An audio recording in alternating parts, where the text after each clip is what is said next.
What's happening, everybody? It's Sean with Reactions to the Classics, and today we have a full album reaction to the great Cat Stevens and the album T for the Tillerman.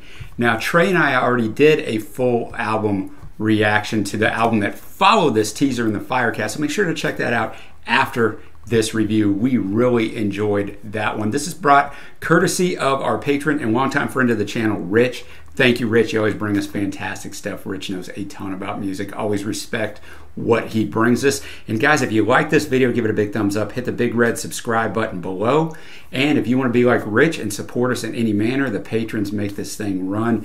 Check out the Patreon link below. Also, check out our Facebook community. The link is below. And give our Twitch channel a follow. We do live streams every Wednesday afternoon, Friday night, and really whenever we feel like it. So before we dive in and I start listening to this thing, let's get into a little bit of research, as we always like to do. This was the fourth studio album released in November of 1970.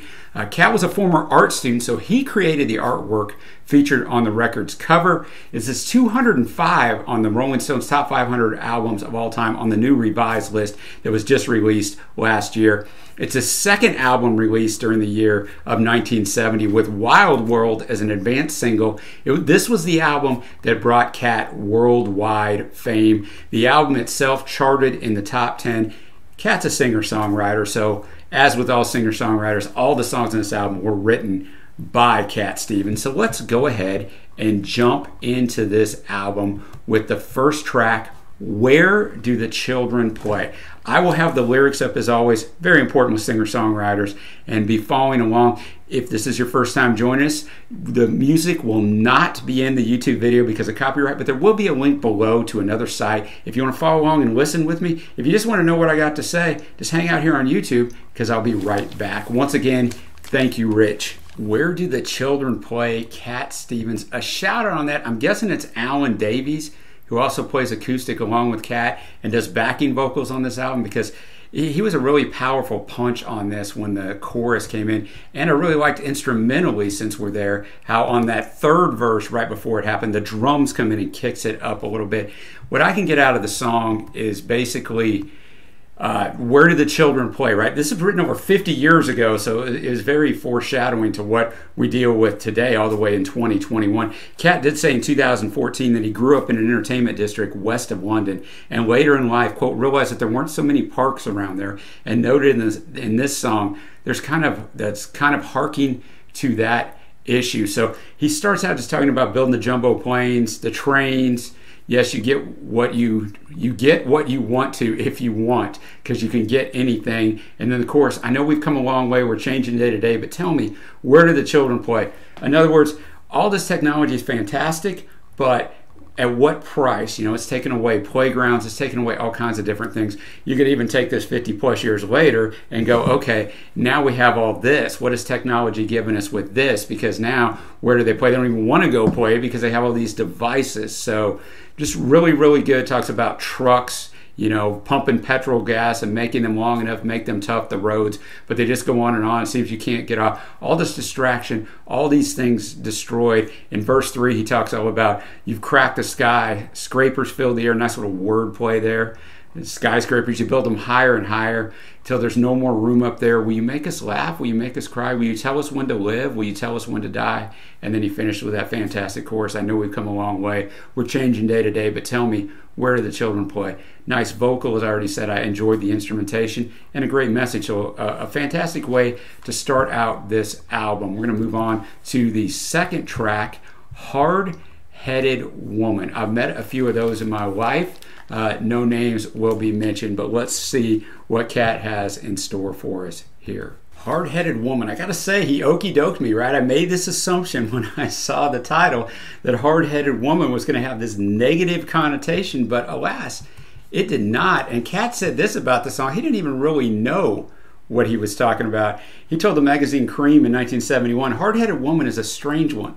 I don't really know who a hard-headed woman really is. I'll find out one day. I wonder if he did. It's weird. I mean, most of my songs, I just let them come and figure them out later. He had convinced me he knew exactly what a hard-headed woman was. I saw this was never released as a single, not a hit, yet it was on his greatest hits in 1975. It's one of his most well-known songs. He starts out, I'm looking for a hard-headed woman, one who will take me for myself And if I find my hard-headed woman, I won't need nobody else. No, no, no. So he sets a tone right there. It's not the hard-headed woman that Sean's thinking of, the woman who is kind of difficult to get along with and has no give. This woman has no give, but in a positive way. He's looking for one who will make me do my best. And if he finds her, he'll know the rest of my life he will be blessed. And he's saying he knows people who are smooth operators. It kind of tells you what you want to hear, but he knows a hard-headed woman will be honest with him. And then I like this. I know many fine feathered friends, the way he puts that, but their friendliness depends on how you do. So those friends that are fake friends that love you just because or like you just because of your money and your fame, but instead he's looking for that hard-headed woman, one who will make me feel so good. And at the very end, I like how he says, and if I find my hard-headed woman, and then it trails off into some acoustic the last 20 plus seconds.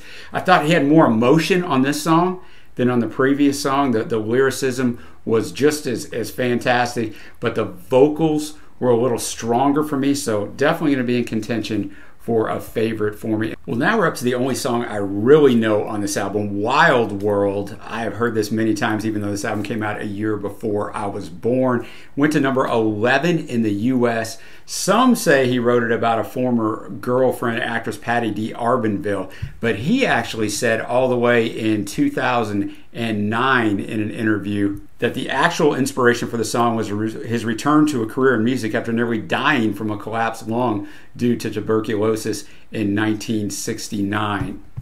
The song went to 11 in the US, but was not released in the UK. Jimmy Cliff, however, released a version a few months after this that went to 8 in the UK. But this was Cat's first hit in the US. It brought him out of the UK and over to the US because he had reached the UK top 45 times in 1970. Cat also told Mojo, it was one of those chord sequences, it's very common in Spanish music. I turned it around and came up with that theme, which is a recurring theme in my work, which is to do with leaving, the sadness of leaving and the anticipation of what lies beyond. I don't know if there's any way this is not going to end up in my top 3 at the end of this, because this song is fantastic. Wild World. Wild World.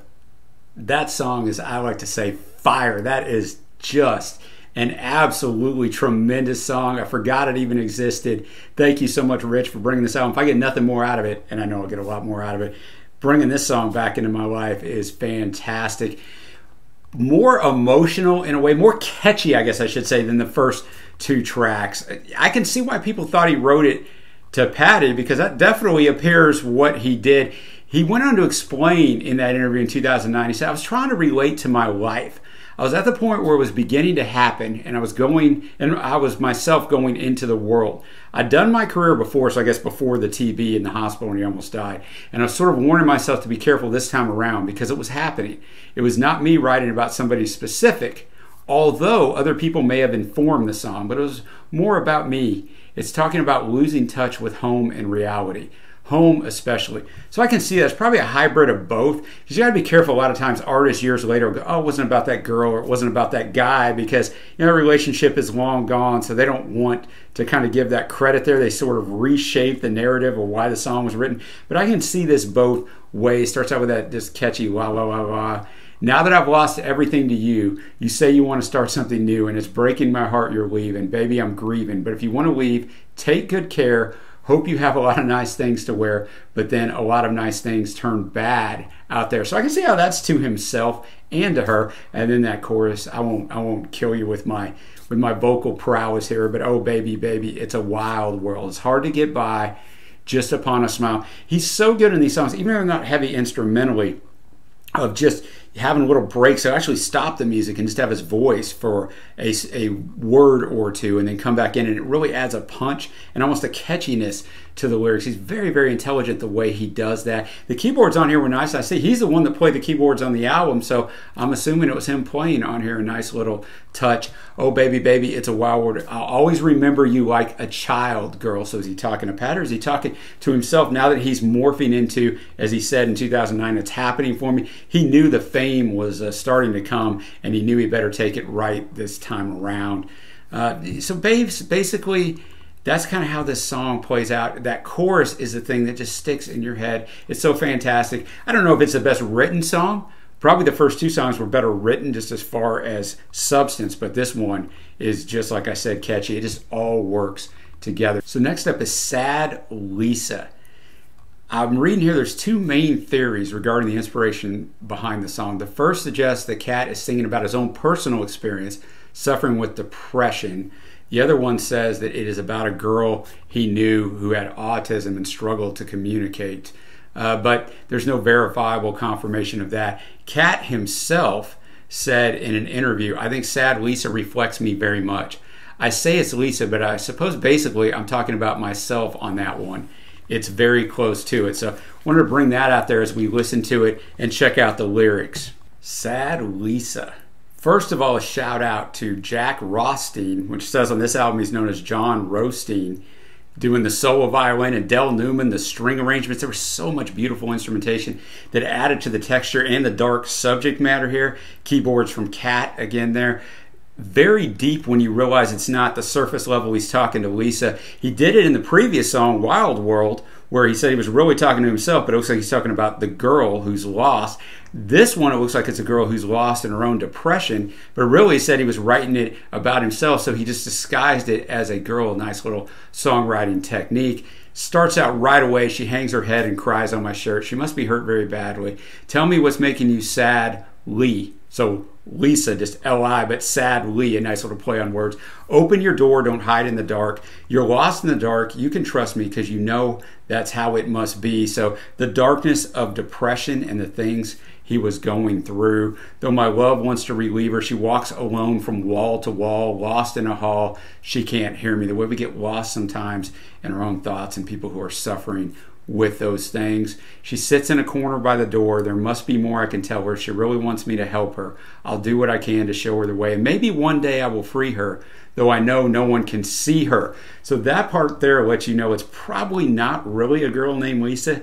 It's himself and the things he's fighting. He doesn't let anybody in to know that he's dealing with these things. He just hides it from everyone because he's having this success.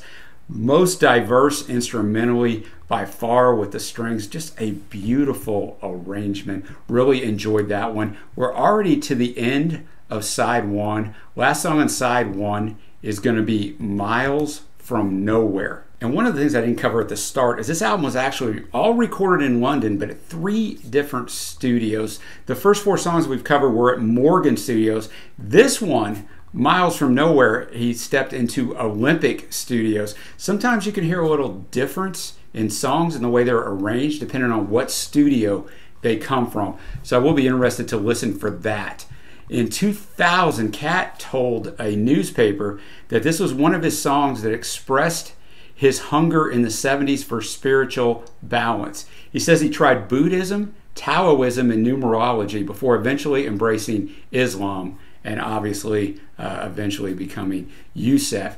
After its appearance here in this album, it was the B-side for 2 single releases from the next album that I mentioned at the start, Teaser and The Fire Cat. And he also went on to say, there are those perceptions, those insights, which are privately known and sometimes come out poetically and in colors, music, and sound, and in emotions. They're difficult to interpret when you're experiencing them, but from this perspective, now they're easier to see and more clear. The more distance that there is between those songs and now and myself today, I can see them. So he's talking about this song, I guess, searching for that spiritual identity. I guess when you're one of the best singer-songwriters ever born, at least you have some sort of medium to get those things out, huh? Let's check this out. Miles from Nowhere. Wow, Miles from Nowhere. I didn't even know when I mentioned the different studios at the start, wondering if it would sound any different, that I was going to be a little prophetic there. But Olympic Studios, of course, famous. You Stones, Zepp, even the Beatles went there for a little bit, and many other famous acts. But there was an echo, a slight echo on his voice during the chorus when they just went all in on the instrumentation. Biggest tempo shifts of any song we've had so far. So it's just different for him, and I really, really like that. Haven't heard any vocal treatment on him until there. And it's exactly what I talked about. You can see it, the spiritual surge. Miles from Nowhere, guess I'll take my time. Oh yeah, to reach there. Look up at the mountain I have to climb. Oh yeah, to reach there. Lord, my body has been a good friend, but I won't need it when I reach the end. Miles from Nowhere. Guess I'll take my time, oh yeah, to reach there, and just kind of talking about his spiritual journey. But every time the chorus came in, got after it. The keyboards were fantastic that he was playing. The acoustic side of things from Alan Davies again, just wonderful. Very well arranged song. Definitely has a different sound. Might end up on my favorites. All right, let's kick off side 2 with But I Might Die Tonight. Not even the shortest song in here. It clocks in at 1:53, but the title track, the last song on this album, is just a little over a minute. So spoiler alert there. But Cat actually wrote this for his good friend, film director Jerry Sklominski, for his film Deep End. This plays over the opening credits. So let's check out But I Might Die Tonight. But I Might Die Tonight. Cat can say a lot in under 2 minutes. I think the basic premise of the song, I don't want to work away doing just what they all say. Work hard, boy, and you'll find one day you'll have a job like mine, because I know for sure nobody should be that poor to say yes or sink low because you happen to say so, say so, say so. I think this is an older person, whether it's a parent, a teacher, whoever it is informing this young person, you know, do what I say. Someday you can have all this. You know, you need to work hard and have all these things, and not really take into account what that person they're talking to, that child or young adult, actually wants with their life. I'm sure there's some context to where it fits. I'm not familiar with this film Deep End of where it fits there, since he did write it for a specific purpose, but it does have a universal meaning to it. So a nice little track. That's going to take us to Longer Boats. Well, there you have it, Longer Boats. He had said that this could be about extraterrestrials when the song came out, but then years later he debunked that and said, no, it's really just about trying to have human unity, maybe in the light of extraterrestrials, but he said that was a big thing then. So I would just say those things in interviews to make them more lively, so I apologize for that. He also said it has to do mainly with maybe his search for spiritual meaning. Not a lot to the song. The chorus is very catchy. Longer boats are coming to win us, they're coming to win us. That's mainly what he says throughout the song. Not a whole lot of other lyricism to this, but I did enjoy it. That's going to take us to the next track. You can already see it up there on the screen. I can see it on the screen. Into White. And what he said about this song, Cat just shared that Into White is one of my very naive, childlike state where I just let anything come into my head and let it out. Into White. This one, for me, it had beautiful violin and strings in there. I thought Cat sounded really pretty well on the vocals, but I just wasn't feeling this one. I know he, even in that quote, you know, he said it was more of a free-flowing thought process, just kind of whatever he came into his head, because it really doesn't make a lot of sense. I built my house from barley rice, green pepper walls, and water ice, tables of paper wood, windows of light, and everything empty and into white. You know, I had just red-legged chicken stands ready to strike and everything emptying into white. Just wasn't feeling. It's not a horrible song or anything. It's very pleasant on the ears, but lyrically just didn't really make any sense. Maybe we could have made this 10 instead of 11 tracks, but now we're going to go on to the longest track on the album, On the Road to Find Out. It's over 5 minutes long. On the Road to Find Out, a song that I think really anyone can relate to. I mean, as long as you're maybe 21 and over. Just trying to find that road to where you find yourself. You know, what is your destiny? What are you meant to do? And it basically talks about he's leaving home, or leaving a place that he knows very well. Well, I left my happy home to see what I could find out. I left my folk and friends with the aim to clear my mind out. I hit the rowdy road in many kinds I met there. Many stories told me the way to get there. So on I go. The seconds tick the time out. There's so much left to know, and I'm on the road to find out.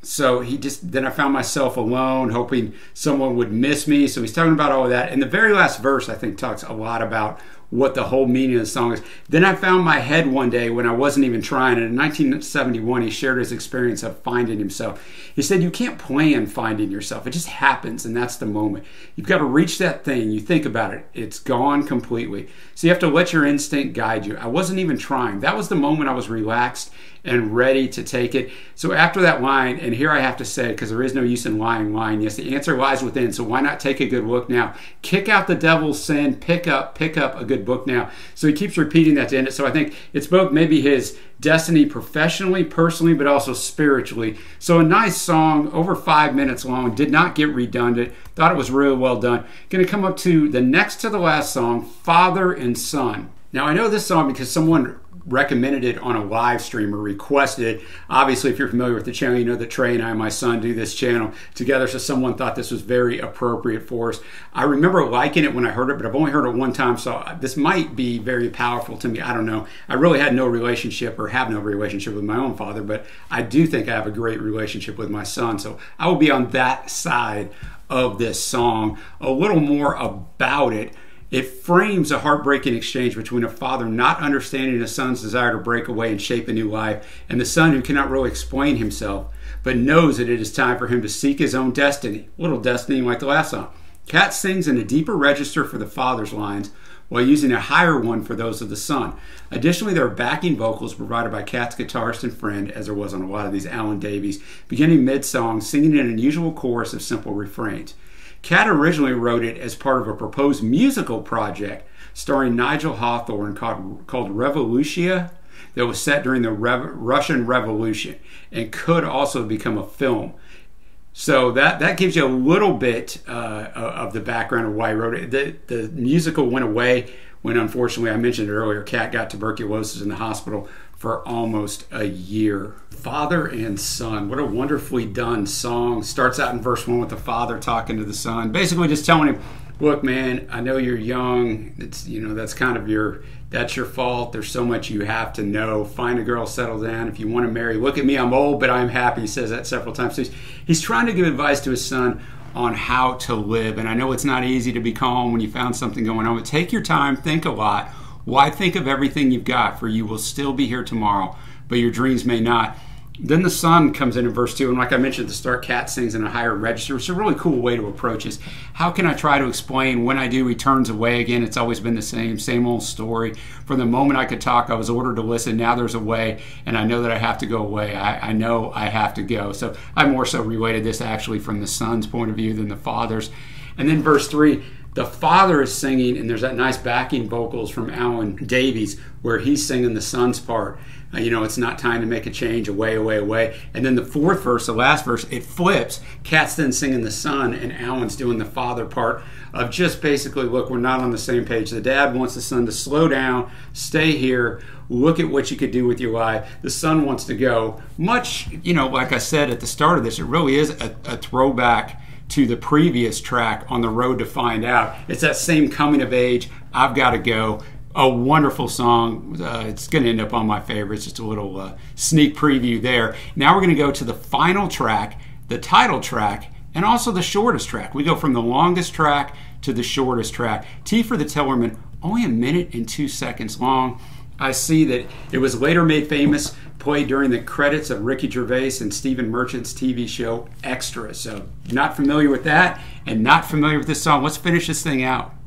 Well, there you go, the title track, T for the Tillerman. A Tillerman, I should have mentioned at the start, the definition of a Tillerman is a man who tills the land, another name for a farmer. It also refers to the one who steers a boat. I think that he just wanted to end this out in some happy way. He's just saying, bring tea for the Tillerman, steak for the son, wine for the women, seagulls sing your hearts away. Because while the sinners sin, the children's play. Oh, Lord, how they play and play for that happy day, for that happy day. A nice little chorus coming in there, uplifting music. A nice little bookend to an album. You know, it's 1 minute long. I don't know if you really want to call it a song. I mean, officially it is, but a fantastic way to finish off a fantastic album. And he did come out with T for the Tillerman 2, released in September 2020. It's a reimagining of, quote, the same 11 songs for a new age with dramatic results, celebrating the 50th anniversary. So now we get to the part where I come up with my 3 favorite songs. 2 of them are easy, Wild World and Father and Son. That third song is hard. I'm gonna go with Miles from Nowhere. I really like the difference with the different studio and the vocal effects. I thought side A was stronger than side 2. I also honorable mention to Sad Lisa, Hard-Headed Woman, and heck, Where Did the Children Play? So the whole entire side. I didn't mind side 2 at all. I thought Into the White would be the only song I'd throw away, yet I still enjoyed it. I mean, I think Cat, at this point in his career, could have just put in his instrumentation and sang anything, and I would enjoy it. It's quite pleasant on the ears. Now we get to the overall grade. I don't know if I like this quite as well as Teaser and the Fire Cat, but it's still a very strong album. I'm going to go with an 8.25. And it will get further listens from me. I don't go back and listen to every album we review. Even if I give it a high score, I can separate what I like from what I know is high quality. But I actually think this is high quality, and I like it. So as always, Rich, you bring stuff that basically every single time I really, really like. So I appreciate that. I appreciate everybody for checking it out. Let me know, what else should I check out from Cat Stevens, or really in the singer-songwriter genre of this time, guys. So once again, thank you for joining me, and I will see you next time.